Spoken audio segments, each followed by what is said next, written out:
Hi, right, today on Car Mechanical, I'm just going to introduce my Mazda MX5. We'll go for a quick drive and have a talk about it.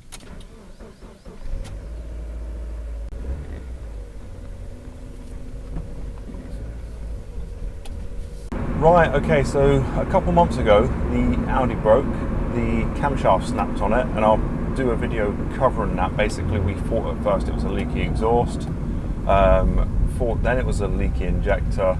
When I opened it up, the camshaft was snapped. As I mentioned, I'll go into that further.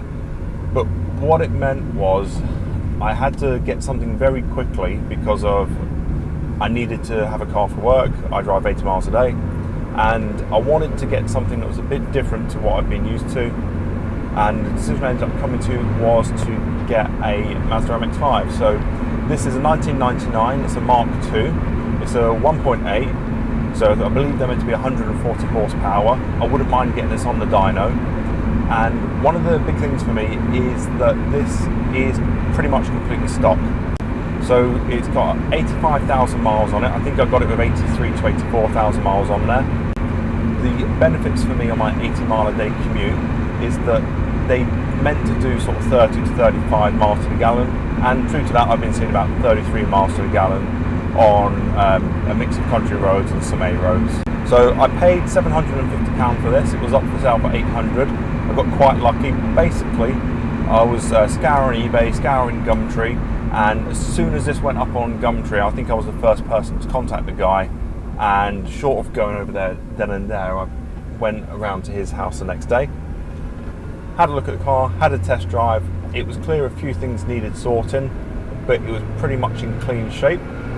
There is some rust on the rear arches, especially this one here. However, the chassis underneath is very clean. There's no rust otherwise. And mechanically the car works fairly well. There are a couple of things to go over, but I agreed to pay £750 for it. I've got full service history, and the car drives very nicely. It's what you'd expect from an MX5. Now, I've done a few things to it since I got the car. Now, one thing, I'm being careful not to go too quick because I've got the hardtop on at the moment. So I got a hardtop for a very reasonable rate from a colleague who used to have a Mark II. And one thing that I need to do is adjust it a little bit. Just where it meets here, there's adjustments, and I think it needs to be a little bit tighter. And what making that tighter will do is hopefully just clear up the air noise. In fact, I'll speed up a little bit. So above certain speeds, you start to get quite prevalent wind noise. I think I need to tighten up the adjusters on there and maybe put a little bit of foam pad in between. To be honest, the hardtop may come off for the time being because the weather's heating up, but you do get quite a few benefits of the hardtop, supposedly with the sound insulation when I saw that, and it really noticeably stiffens the car up. It gets a lot stiffer on turning and everything, so that's quite a big benefit. So I mentioned when I got the car, there was a couple of things I needed to sort out. The obvious first one when we got it back was that it needed new rear tyres. When I saw it for sale, I saw that it had Eagle F1s on the back. I thought absolutely fantastic. When I went to go and look at it, saw that they were old. When I mean old, one of them was from 2002 and the other one was from 2004. I wouldn't trust those tyres in the wet at all. So one of the first things I did, I made my mind up to replace all four of the tyres, and I replaced them with Nankang NS20s or NS20s. And I've driven on a version of those tyres before. When I went to Japan and drove the GTR had NS2Rs on there. So obviously these aren't quite the same, but I've got a bit of experience with the brand to sort of say that, okay, they're better than 15 and 17-year-old rear tyres. And when I did change them, the first thing I noticed in the car, it was a lot more comfortable. I could trust it more in the wet. It just improved things quite a lot. It removed that nagging feeling that if I hit a puddle in the wet or a little bit of grease coming off a roundabout, that I'd lose the back end and wouldn't be able to control the car.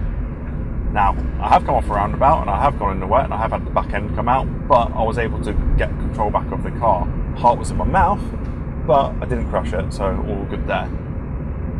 The other things that needed sorting, the front brake pads were worn down so far. When I took them off, I was lucky that I didn't need to replace the disc. The disc did look bad, but I replaced the front pads with Brembos. They clean the discs up really quickly, and so I've got nice new front pads on. I need to do the rears still, so I need to get around to that. The first day I drove this to work, it broke down on me. So went 100 miles to pick it up, brought it back 100 miles, and not a problem. Drove it around town, no problem. First journey to work, lost the alternator belt, so it had to be recovered. Luckily I've got breakdown cover, so I got a tow truck home. At lunchtime, grabbed the Jazz, went to Euro Car Parts. I've got 2 new belts because you need to take off the power steering belt to get to the alternator belt, and just replaced a pair of them. That was for the grand sum of £16. So not too bad. It was a bit of a pain. What had happened was that the alternator, one of the bolts holding the alternator on had backed out, which made the belt slack and it just flew off. So we put a new bolt in, and that went on with thread locker, so we shouldn't have that issue again. Do need to go back, and I'll probably redo that for the sake of doing a video. One of the other things that I've noticed since is that the bolt, so the tensioner bolt for the power steering pump is bent. I don't know if that was me, or if it's just weakened or been done previously, so I'm going to replace that as well. But I've had no problem since, so when it did lose the alternator belt, I probably drove it for 1 or 2 miles. Unfortunately, the alternator belt runs the water pump. Things got very hot. I needed to shut it down, but after I did shut it down, it was all fine.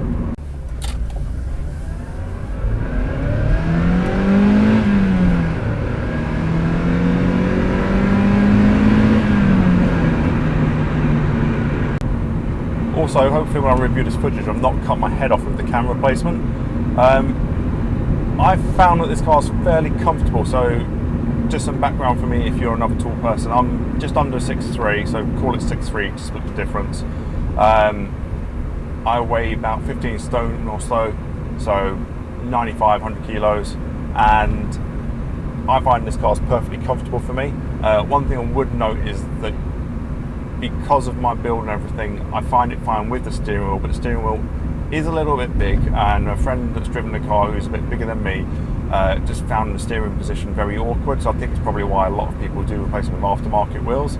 I'm keeping this car as stock as possible because I'll be selling it on in a few months' time, but do find it quite comfortable. I think the only other thing I've replaced is one of the rear tail lights. So when I got the car, one of those was cracked, so that's been swapped. I've been over the paintwork quite a bit. The paintwork was in quite bad need of being clay barred. It was really rough to the touch. Some of the paint is beyond paint correction, but I can improve it to a certain extent. So half the car's been clayed and polished, and I need to sort of do the rest. It's kind of a job that's best done one panel at a time. So I'm just heading towards a country road at the moment, so I can talk about how I find the car drives and everything. And the answer is great, but I'll go through it a bit there. There are some shortcomings, but this is actually it's nearer to a 20-year-old car. So there are certain things you can expect to need improving or need replacing. So I think the first thing I'll talk about is when people say that MX5s are slow, I'd be really interested to know if they've driven one or not, especially a 1.8. I don't think they're fast, so I'm not going to compare it to a properly fast car, but they've got pace. I've quite often found on country roads that this keeps up with GTIs and sort of BMW 320s and stuff like that, and it's only at the upper end of sort of speed things that you know that you sort of run out of oomph. But in terms of getting up to certain speeds, he does the job very well. I don't ever really kick it too hard from first gear. I sort of start getting on it from second, I suppose, so I never sort of launch it from the clutch. One of the issues there, so the 5th gear synchro isn't fantastic, so let's kick it down to 4th. So if I go up to 5th as a normal change, you may have picked up a crunch there. If I go back down to 4th, if I go into neutral, rev it, and 5th, it's fine. So a bit of a weird one for me to learn there, but the fifth gear could be better. Maybe a gearbox oil change would sort that. If the synchro has gone, it probably won't fix it, but changing the gearbox oil probably doesn't do the car any harm. So handling wise, how does the MX5 handle? I find that the handling for this is perfectly fine. It's actually really, really good at country road speeds, so the kind of speeds that you can get up to on a country lane and potentially beyond, it's absolutely fantastic at. That's completely where this car's at home with. I find that when you start to open it out on much more enthusiastic speeds, given the opportunity, I find it's not great. So I don't know if it's the dampers or the springs, or if I'm used to cars that are a bit more compliant in that respect. So this isn't a project car, but if it was, I'd probably be putting it on a set of new dampers and iBack Pro springs. I think that would probably sort everything out. I also don't know if it would benefit from having sort of a front strut, maybe thicker anti-roll bars and stuff, but it certainly feels fine for the most part for me. I just sort of noticed that sort of certain speeds, and if you're going over crests and it sort of cambers and turning at the same time, the suspension gets a little bit wavy, which makes it a little bit difficult to have confidence to push on any harder. You're worried that the car's going to start washing out. But like I said, that's at much more enthusiastic speeds, and at normal enthusiastic speeds, the car handles fine. I'm comparing this as well to the Audi, which is a Quattro on iBack Pro springs, which just handles fantastically. You wouldn't expect a 1700 kilo car to handle the way that the Audi does. So I mentioned that this isn't a project car, but it does leave me tempted to want to do the exhaust and do the intake and put a strut bar on it, but I can't really see there being much value to that. So I might get up to 10 horsepower from a good intake mods and a decent exhaust, which in such a light car is probably worth quite a bit, and the same with the strut to make it more enjoyable. But I'm not sure I'll get any of that back on when I sell it. In fact, I think the biggest thing for me in the resale of this is going to be selling it as near to stock as possible. I think people do appreciate these when they haven't been modified to within an inch of their life. Right, so I'm just on a nice quiet country road. I'm just going to give it a kick.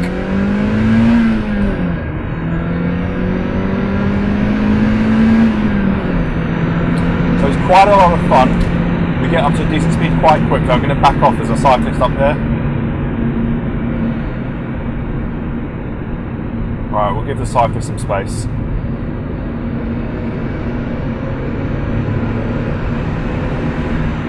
So you can quite happily drive around these roads in third and fourth gear, and it absorbs all these kinds of bumps quite nicely. What's really nice with the size of the MX5 on roads like this is that you're not worrying about being too wide to squeeze by other cars. Obviously you get people that sort of take up more room than they should do, but because of the size of the MX5 you can place it really nicely, and you can also be fairly confident going in and out of the corners, not kicking down your speed too much or just carrying through.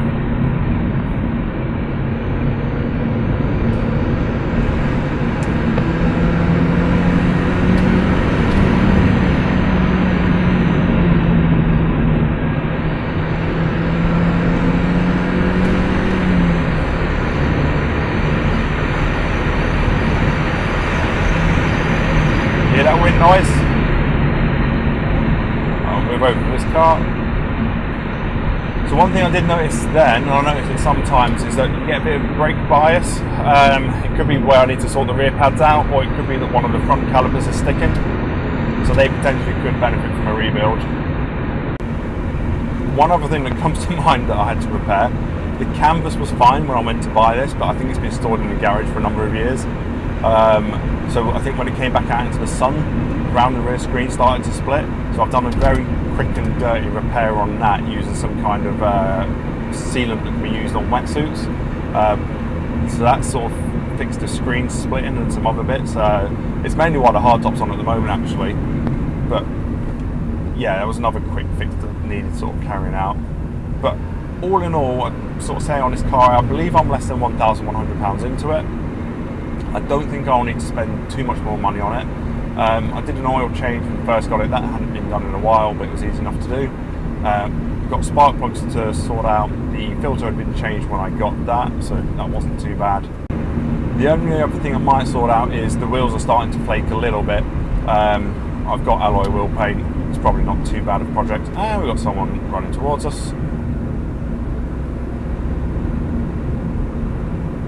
I find the car's nice for a daily commute. Got a £40 head unit in it at the moment. Tempted to switch to a double DIN head unit that's also £40, but it does Android mirroring. The speakers seem decent enough. I did consider swapping those because of a £20 speaker swap for some decent Pioneers. If you get the ones on offer, is normally a fairly decent thing to do. But there's no point swapping things you don't need to.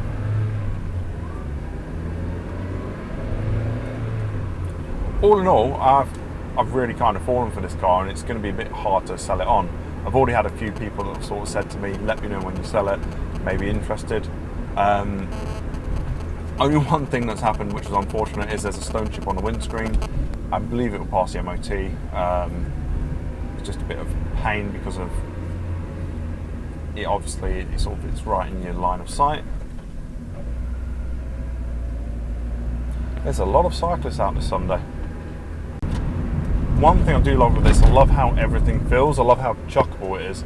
And if the back end does come out, it's kind of progressive, and you'd have to be pushing it hard. Obviously, in the wet, that's a different issue.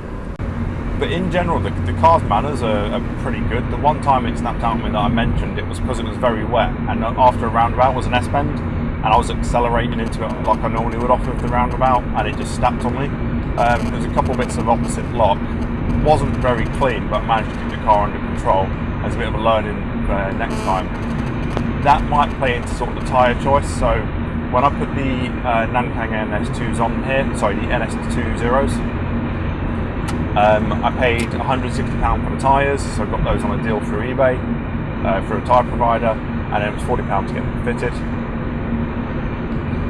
The front and rear Brembo pads on that, they were, I think, those for £50 maybe. But kind of recapping, I found the handling is quite a lot of fun. It's a car that at sort of sensible speeds you're not going to get into trouble at. It just works really nicely. It's fun to drive. There might be cars out there that are quicker, but you won't have as much fun in them. And for £1,000, you can go out there and get an MX5 for £1,000. That is quite a lot of fun. And I would say, if you can, try and get the 1.8, because the 1.8 has the factory figure of 140 horsepower, where the 1.6 has 110, 105, 115, something like that. Any mods you do to a 1.6 to try and bring it up to this kind of power level, ignoring turbo and stuff, you're going to be spending quite a lot of money just to try and get closer to the 1.8 power, where if you just spend a couple £100 more and get the bigger engine car, you've got that performance already there with you. Now I know there's meant to be differences. The 1.6 is more rev happy, it's more sprightly and more fun. I'm glad I went for the 1.8. I think I would have got the 1.6 and I'd have immediately started doing exhaust and intake mods, whereas with this I've not felt the need to. Right, so the videos I think you can expect to see from me on this. I'll be doing the front brakes, the rear brakes, the headlights, so they're going to need a bit of restoring because they were a little bit, they've got that fading that needs polishing out. I'll revisit the belt so we can do that. There's an oil change, so that's not too bad, it's just getting to the filter. We'll do the hardtop. Once I figure out how to get the hardtop quieter, I'll try and share that. Unsure on sort of the stereo. There'll be some of the paint correction that I've done. I got quite a good result off of the bonnet, so I've not been able to remove all of the scratches, but I've been able to really remove quite a lot of the marring by using a machine polisher. Got the tail light that got replaced as well. I am on the lookout for a couple of parts for this. So if parts came up at the right price, I'd grab them because I could remove them when I sold it, like a sort of strut brace. But the other things I'm looking for is a replacement driver side wing, because of that's had a knock at some point and it'd be easier to replace that. The rear boot lid, so That's had a bad repair done on it, and it'd just be easier to replace that. If I find one that's local in the right colour, I'll swap that. I might also do some of the bits and pieces like removing the mirrors. There's some things that can be fixed there, and also might do some things like the bumpers as well. So I'll just get a feel for what I think would be beneficial for videos of people. I don't want to make videos that have been done and dusted, but if I think there's videos that I can do in a clear way that will benefit people, then I'll do those.